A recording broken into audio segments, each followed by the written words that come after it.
নমস্কার, হ্যাংলা হেসেলে আপনাদের সবাইকে আরো একবার স্বাগত জানাই। জাকিয়ে শীত না পড়লেও শীত কিন্তু পড়েই গেছে, আর শীতকালে খাওয়ার মজাই কিন্তু আলাদা। মানে শীতকালে লোকে ঘুরতে ভালোবাসেন, লোকে খেতে ভালোবাসেন, সবটাই যেন বেশি অর্থাৎ বেড়ে যায়।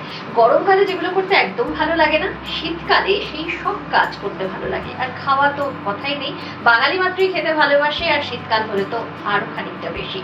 আর তাই আজকে কিন্তু শীতকালে পাওয়া যায় এমন শাকসবজি, এমন সবজি দিয়ে বলা যায় আজকে রান্না। এবং কি রান্না জানবো, আমাদের সঙ্গে কসবা থেকে রয়েছেন তুহিনা সেন। তুহিনা, স্বাগত জানাই তোমাকে। নমস্কার। নমস্কার। কেমন আছো? ভালো আছি। আচ্ছা, আজকে আমি দেখতে পাচ্ছি উপকরণে শীতকালে শাকসবজি রয়েছে, শিম তো রয়েছে। শিম, বেগুন, আলু দিয়ে আমি ট্যাংরা মাছের ঝোল বানাচ্ছি। ট্যাংরা মাছের ঝোল। ট্যাংরা মাছ খেতে অনেকেই ভালোবাসেন, আর ট্যাংরার বিভিন্ন রেসিপি হয়, সেখানে একদম যে সবজিগুলো পাওয়া যায় আসলে শীতকালের জন্য আমি সেই হিসেবে এই আজকে রেসিপিটা বানাচ্ছি। একদম তাই। কি কি উপকরণ লাগছে তোমার বানাতে বলো?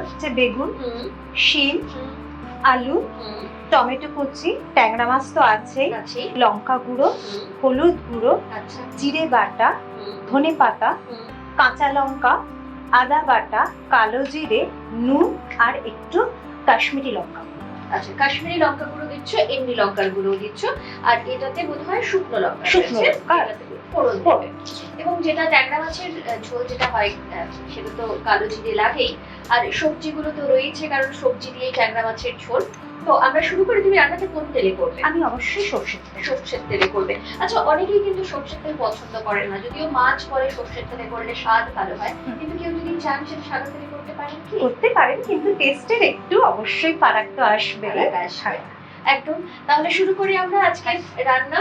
খুব সিম্পল রেসিপি বলাই যায়, কারণ প্রত্যেকের বাড়িতেই এই রেসিপিটা হয়নি বাঙালির মানে বাড়িতে, সেটা কিন্তু নয়। তবুও তুহিনার রেসিপিতে কি আলাদা রয়েছে, কি নতুনত্ব রয়েছে একটু জানতে তো হবেই আমাদের। আচ্ছা, অন করে দিয়েছি। তোমার লাগছে সর্ষের তেল। এখানে তুমি কটা মাছ নিয়েছো? আমি এখানে 5-6টার মতো। 5-6টা, সেই অনুপাতে সবজি নেওয়া হয়েছে, অর্থাৎ বেগুন, শিম আর আলু।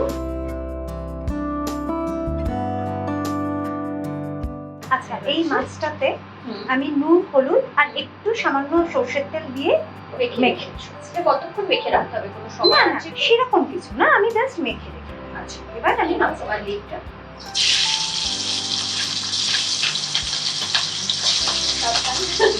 মাছের হাতটা কিন্তু দেখুন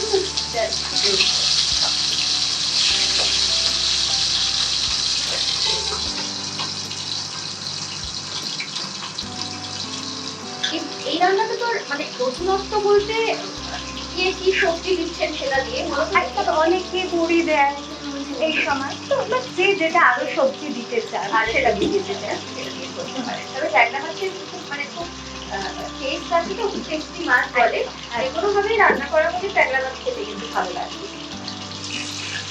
সাবধানে দেখো।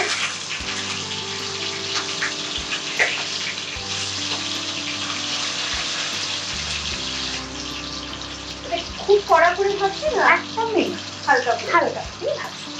আর ট্যাংরা মাছ ভাজতে বেশি সময়ও না, ঠিক আছে। আর একটা তুইটা রান্না কি তোমার শখ?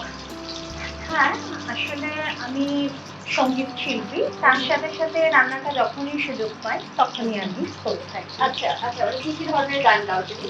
আমার বিভিন্ন ধরনের আমি গান গেয়ে থাকি। সেক্ষেত্রে রবীন্দ্রসঙ্গীত তো অবশ্যই আছে, বাঙালি হিসেবে মনে হয় সকলেই রবীন্দ্রসঙ্গীত তো গেয়েই থাকে। তাছাড়া আধুনিক গান, ফোক গান, বিভিন্ন ধরনের গান গাই। আচ্ছা, এবারে দেখো তুমি মাছটা ভাজা হয়ে গেছে।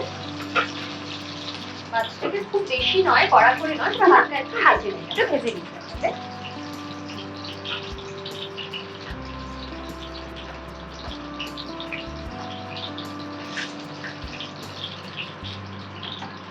আমি একটু কালো জিরে দেবো আর শুকনো লঙ্কা। আমাদের ওই তেলেই আমরা করছি। আচ্ছা, ওই তেলেই করছি। যদি তেল ভাজতে একটু বেশি দিয়ে দেওয়া হয় তো তুলেও নিতে পারে। হ্যাঁ, একটু একদম অবশ্যই।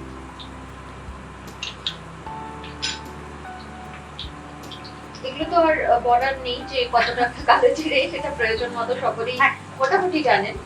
আচ্ছা, শুকনো লঙ্কা দিচ্ছ, দিয়ে দিচ্ছি, দিয়ে দিয়ে এবার আলু একটু ভাজছি।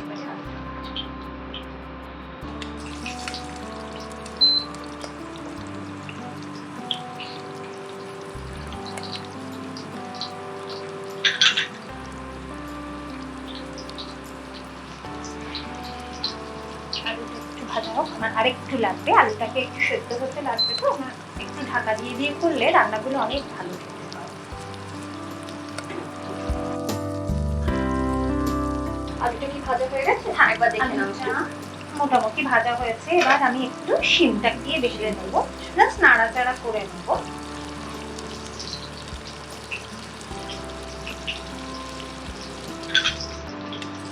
তারপর আমি বেগুন যেহেতু খুব তাড়াতাড়ি সেদ্ধ হয়ে যায়, ওই জন্য একটু আগে সবগুলো একটু হালকা হালকা করে ভেজে। এবার আমি বেগুনটা দিই, হালকা ভাজা হয়েছে, বেগুনটা লাগছে তোমার।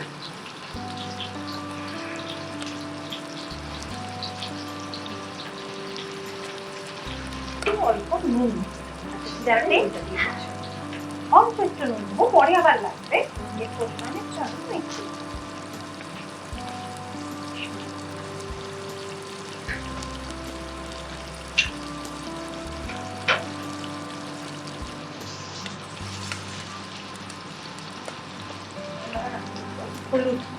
হলুদ গুঁড়ো,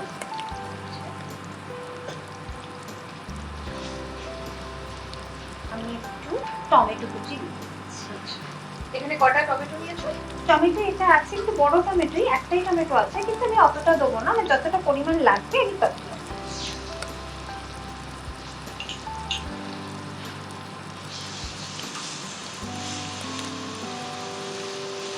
আর একবার ঢাকা দিয়ে দিলাম, টমেটোটা সেদ্ধ হওয়ার সেদ্ধ হওয়ার জন্য ঢাকা দিয়ে টমেটোটা আমার হয়ে এসছে। এবার আমি এতে একটু আদা বাটা দিলাম, আর এখানে আমি জিরে বাটিয়ে রেখেছিলাম, শুধু জিরে। আচ্ছা, ওটাও আমি হাফ একটু কষি। ঝালটা আমি দেবো যে যেরকম খায় সেই অনুযায়ী আমি ঝাল, যেহেতু একটা শুকনো লঙ্কা তুমি অলরেডি দিয়েছো, হ্যাঁ, ওই জন্য আমি ঝালটা কিন্তু খুব কম, কারণ অনেকেই ঝাল খেতে পারে না, বাড়িতে বাচ্চারা থাকে, একদম অল্প দিলাম। এটা শুকনো লঙ্কা গুঁড়ো দিলে, হ্যাঁ, আর একটু রঙের জন্য দিতেও পারা যায়, নাও পারা যায় কাশ্মীরি লঙ্কা। আচ্ছা, একটু দিচ্ছি, রঙটা ভালো হয়। এটাকে একটু ভালো করে তুমি ভেজে দিলে। লঙ্কার গুঁড়ো কিন্তু খুব সামান্য দিয়েছো, মানে শুকনো লঙ্কা গুঁড়ো একটু, আর কাশ্মীরি লঙ্কা গুঁড়ো একটু রঙের জন্য, কালারিং এর জন্য, আর কিছু। হয়ে গেছে মোটামুটি একদম ভাজা হয়ে এসছে, এবং আলুটাও অনেকটাই সেদ্ধ হয়ে গেছে, হ্যাঁ একদম সেদ্ধই হয়ে গেছে, জাস্ট একটু জল দিয়ে আমরা ফুটিয়ে মাছগুলোকে দিই। তোমার ভাজা, তাহলে এবারে জল, আমরা এখানে এমনি জলই ব্যবহার করছি, কেউ যদি চান বাড়িতে জলটা একটু গরম করে দিলে একটু স্বাদ কিন্তু আলাদা হয়ে যাবে। দেখো তুমি কতটা দেবো। ব্যাস ব্যাস ব্যাস, আমরা এটা খুব ঝোল করছি না, সেই জন্য মাখা মাখা করছি, একটু বাড়িয়ে দিই, বাড়িয়ে দিলাম। একটু ফুটে উঠলেই আমি ট্যাংরা মাছগুলো দিয়ে দেবো, এবং স্বাদ মতো নুন। এবারে কি ঢাকা দিয়ে রাখবে? না, আমি মাছটা দিয়ে ফুটে উঠেছে, এবার আমি মাছগুলো দিয়ে দিচ্ছি, মাছগুলো দিয়ে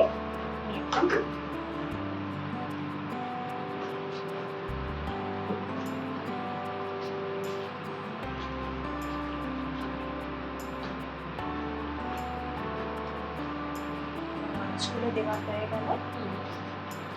আর আমার ভাজতে ভাজতেই মোটামুটি আমার কিন্তু আলু সেদ্ধ হয়ে গেছে, এই জন্য আলু কিন্তু আর আলাদা করে, এটা আমি ভেঙেও দেখে নিলাম যে আলু আমার সেদ্ধ হয়ে গেছে।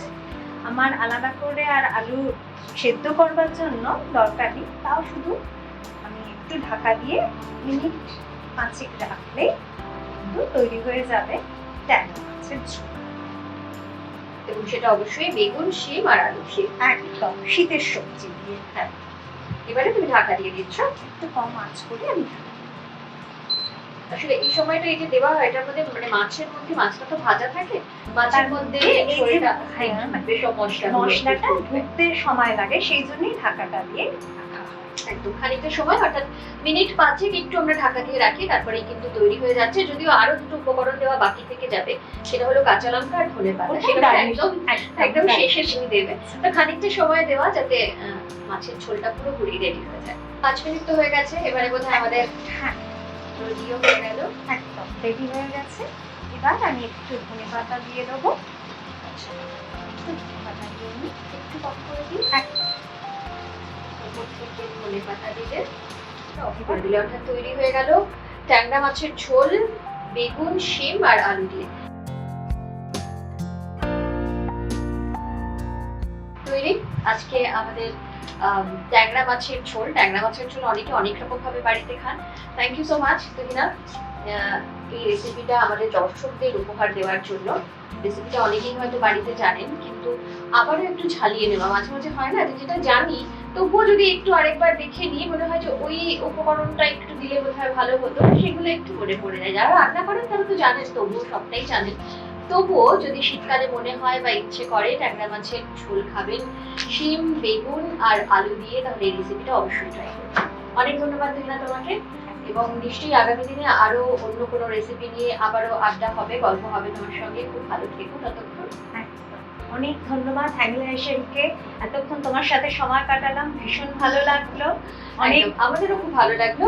আর আপনারা যারা আমাদের সঙ্গে থাকেন এই রেসিপিটা তোমরা ট্রাই করবেন, কেমন হলো জানাবেন, আপনাদের মতামত আমাদেরকে জানাবেন। তার পাশাপাশি আমাদের এই ভিডিওটি সাবস্ক্রাইব করবেন, আর কোনো কমেন্ট থাকলে সেটা তো রয়েছে। এভাবে সঙ্গে থাকবেন, ভালো থাকবেন, শীতকালটা জমিয়ে উপভোগ করুন, এবং নতুন কোনো রেসিপি থাকলে সেটাও কিন্তু আমাদের জানাবেন।